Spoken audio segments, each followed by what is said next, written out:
Every slasher franchise out there, whether that's Friday the 13th or Halloween, those fans have at least something to hope for. Friday the 13th, there's the Crystal Lake series.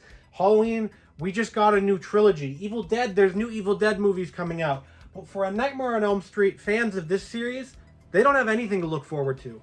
There's no video games, there's barely any toys, there's merch, I guess, but other than that, we don't even have a new Blu-ray set for this series. So I'm going to go through and tell you how we're going to fix A Nightmare on Elm Street, the series, through a whole big multimedia project. So let's start.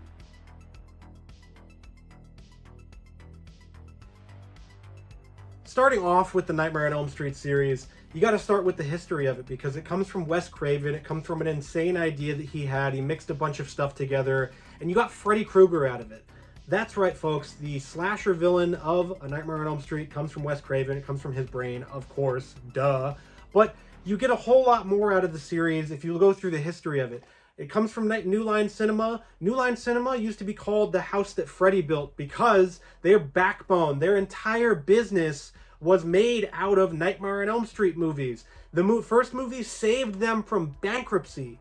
Yes. The box office gross from that first movie saved them from bankruptcy. You can thank Freddy Krueger for the careers of plenty of actors, plenty of directors out there. Johnny Depp, Heather Langenkamp, Robert Englund, Peter Jackson, Rennie Harlan. You can thank him for so many other people's careers.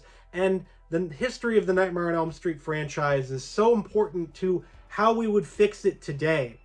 Because you can't fix something that is this well-renowned, well-loved, without looking back at the history of it. So you go through the series and you have Nightmare on Elm Street 1 to basically New Nightmare, and then the series is dead. It's dormant. Then they make a remake of the first movie, and that movie does well enough at the box office, but it tanks critically. It tanks in the eyes of the fans because they made a bunch of key mistakes that if they probably changed it, it would be more well regarded as a film overall.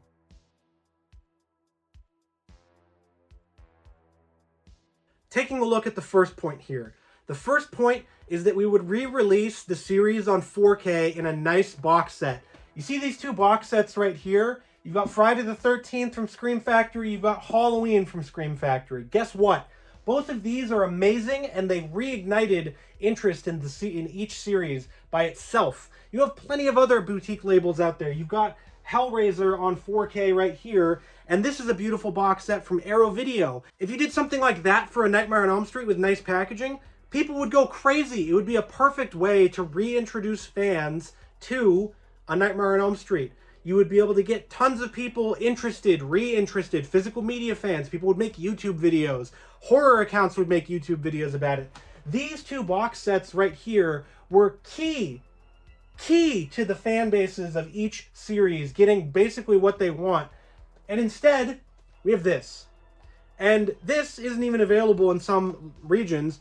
It comes with all the movies. Yes, the first movie has way more special features than the rest of them, but you don't get very, very important pieces of this series. You don't get Never Sleep Again, the 4.5-hour documentary on the Nightmare on Elm Street series. You don't get Freddy vs. Jason in here. You did get it in this box set, which is nice, but you don't get it here. So if you want to go through and you want to fix the Nightmare on Elm Street series for a new audience, the first thing would be to re-release the old movies so that people can watch them again. The only way you can get people interested in the new movies is to let them know, hey, there's these old movies that you need to see as well. So if you re-release the series in a nice box set like this, you get tons of free publicity, you get tons of free views, and you let people know, hey, guess what? We've got this box set coming out, but also we've got new movies coming out for your favorite horror series. Adding on to that point, with the new box set, guess what we're putting on it? We're putting Never Sleep Again, the documentary, so you can see the entire series' history.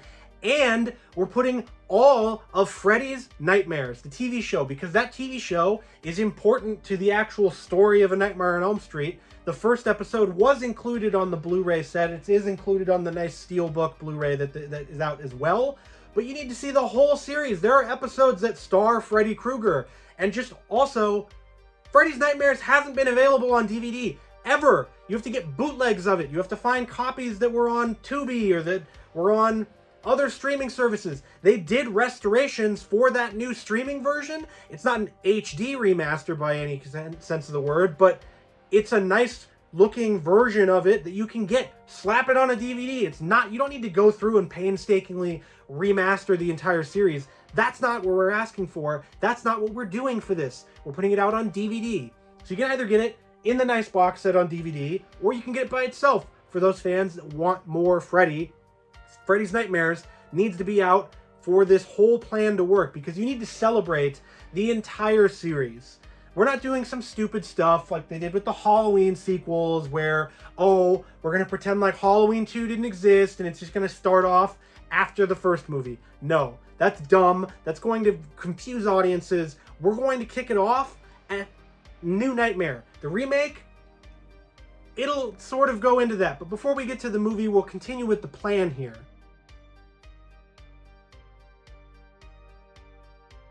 The next phase of the plan, we're putting Freddy's Nightmares on DVD. We're bringing back Freddy's Nightmares as a new TV show as well, with Robert Englund as the host. Sorry, he won't get into the Freddy makeup all the time. Maybe we'll put him in it once or twice. But this solves the problem that we have with Robert Englund because he is older. He doesn't want to do the stunts as Freddy anymore. He can still get into the makeup. On the Fallout TV show, they proved with Walton Goggins that you can make somebody look like that in less time in the makeup chair. So maybe you'll do it once or twice for the show, but you do Freddy's Nightmares again. There is a just massive disparity of anthology horror shows. There's Creepshow, and then that's it. We need something that's a little more edgier, a little more adult themed, a little more like a horror movie, and you have Robert Englund as the host. You contact the biggest and brightest horror writers or directors out there. You get Jordan Peele. You can get John Carpenter to come out of retirement. They got John Carpenter to come out of retirement for a streaming show on Peacock to direct it. He directed it from his house, but he directed it. You do something like that. Get a buzz going with a new Freddy's Nightmares TV show that'll lead into the movie, or you can have stories that lead into the movie or something like that, like they did with the original show, having the pilot episode be a prequel to A Nightmare on Elm Street.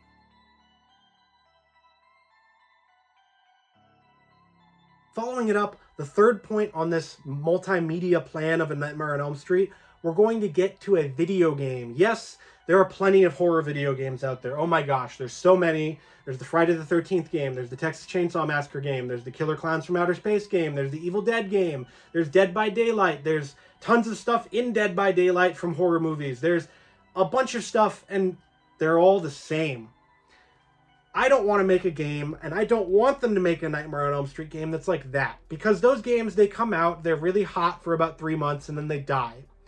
I want a game that taps into the series as a whole, that taps into what they want out of the series, the dream world. You have this whole entire, you have the real world, you have the dream world, and you have Freddy Krueger, who's the master of the dream world, and who's the master of the dream realm, but you have the dream masters, or the dream child, or the dream whatever, and I want a game that taps into that. That's a single-player Nightmare on Elm Street game. It can have multiplayer or whatever, but have it be a single-player adventure that brings more eyeballs to A Nightmare on Elm Street.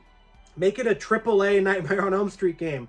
I'm sure that there's a developer out there that wants to flex its creative muscle on something like Freddy Krueger to get, how do we make a game like that? How do we make it so that Freddy's not overpowered? How do we make it so that we can have this big sort of dream realm that we tap into? That's what we're looking for here with the Nightmare on Elm Street game, and that's what we're looking for with this third point. It's a multimedia push. Think about the 90s. Every horror movie had a freaking children's cartoon. They did. Go back and look. Every horror movie had a children's cartoon. They had toys. They had everything. And that stuff might not matter as much today, but it's at that point of a multimedia blitz to get Freddy Krueger and A Nightmare on Elm Street back into the pop culture lexicon, back into what people are talking about. Because guess what? People are talking all about Jason. They're all talking about Evil Dead. They're all talking about Michael Myers. They're all talking about The Exorcist. But they're not talking about Nightmare on Elm Street. You want to know why? Because we haven't had a movie since 2009.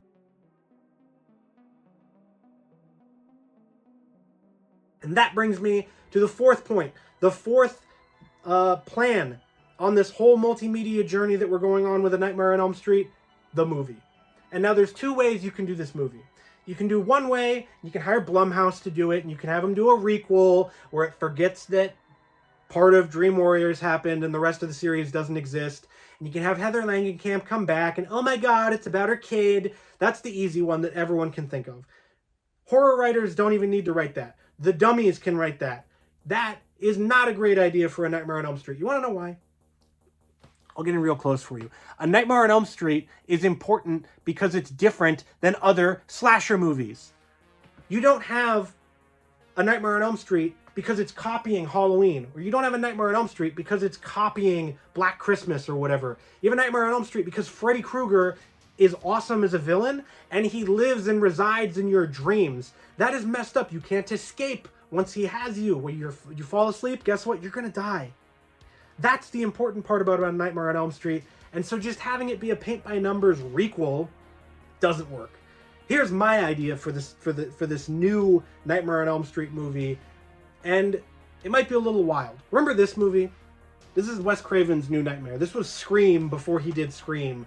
This movie took the idea of slasher movies and turned it on its head before we got Scream.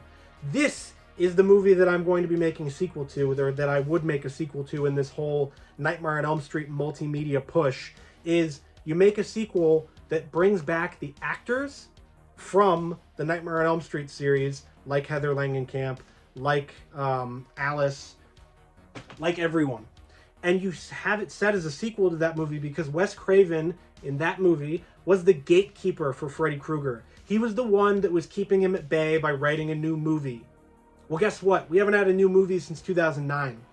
How powerful do you think the real-life version of Freddy Krueger is now? And if you're doing it like this, you have an out to, well, we can put Robert Englund in the film, but he doesn't want to be Freddy, he doesn't want to be in the makeup. Well, he can just play himself in the film, and then we can have a new Freddy Krueger, because God knows Freddy Krueger can shapeshift his face and his form and everything. So that's how you get a new actor involved as Freddy Krueger. You have it as a sequel to a new Nightmare. That is the important part of this, is that you have to introduce a new Freddy Krueger. I know, I love Robert Englund, but he's getting old, he can't do it forever, and you can't keep putting him into the makeup and expect to have a nice horror series beginning from this point with him as Freddy Krueger. You need a new actor, a younger actor to be put in that place, so you can have your sort of requel, where you have the older actors that draw in the people that love the series from the beginning, and then you have the newish characters, introduce newer characters, that bring in new people to the series, and people that are interested from this multimedia push that we've been making with a video game, Freddy's Nightmares, a box set on 4K, everything. So you have a new movie that does that. The other idea, that you could continue it from Dream Warriors or do whatever you need to do. I don't know, just don't make it like the remake. Use actual practical effects. Don't use CGI as much as you can for his face. Like I mentioned before, the ghoul in Fallout, most of his face is prosthetic. You can do it. It's not that hard. The fact that they had to use CGI for the remake is a joke.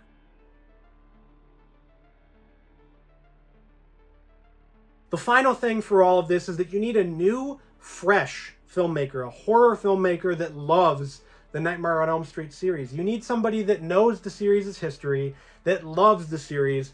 And I know there's people out there, they don't like what David Gordon Green and Danny McBride did with Halloween. I'm not going to debate or argue whether or not they actually love that series or with The Exorcist or whatever, but The Exorcist now has Mike Flanagan making an Exorcist movie. That's somebody who loves the series, who is a fresh filmmaker. He's been around forever, but his ideas are fresh. You want somebody who is fresh on the scene or fresh with new ideas, because that's what you're going to get. That's how you're going to get A Nightmare on Elm Street to be the best of what it can be, and how you're going to save it is with fresh ideas and fresh people working on it. Because at this point, you haven't had a movie since like 2009 or whatever with the remake. Hell, with the sequel, the new Nightmare sequel, you can bring back some of the characters from that remake, because some of those characters are not terrible. They're great actors now, so you can bring them back and have them do a new Nightmare and reinvent themselves and sort of have some retribution for that awful, awful remake that they made.